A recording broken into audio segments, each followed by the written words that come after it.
సంవత్సరం మొత్తం నిలువ ఉంటే ములక్కాయ నిలువ పచ్చడి ఏ విధంగా తయారు చేయాలో చూద్దామా. చాలా టేస్టీగా ఉంటుంది. దీనికోసం కేజీ ములక్కాయలు ముందుగానే కడిగేసి ఆరబెట్టేశాను.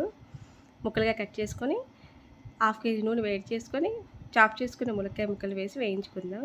కండ ఉన్న ములక్కాయలు తీసుకోవాలి, అప్పుడే టేస్ట్ బాగుంటుంది. జస్ట్ కలర్ చేంజ్ చేసి సరిపోతుంది. ఈ కలర్కి సరిపోతుంది. గిన్నెలో తీసేసుకుందాం. కేజీ ములక్కాయ ముక్కలకి పావు కేజీ చింతపండు వేడిలో నానబెట్టి రసం తీసుకొని ఒక స్పూన్ పసుపు వేసి దగ్గర పడిన కుక్ చేసుకుని పక్కన పెట్టుకోవాలి.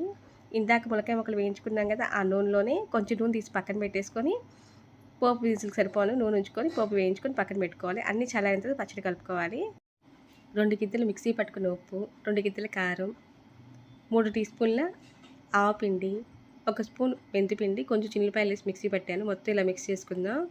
ఇందా నూనె పక్కన పెట్టుకుంటాం కదా, ఆ నూనె కూడా వేసుకొని మొత్తం మిక్స్ చేసుకుందాం. ఆ మిక్స్ చేసుకుంది ములక్కాయ ముక్కలు వేసుకొని పొట్టు తీసిన వెల్లుల్లి 50 గ్రాములు వేసుకొని వేయించుకున్న పోపు కూడా వేసుకొని మొత్తం మిక్స్ చేసుకొని స్టోర్ చేసుకుందాం.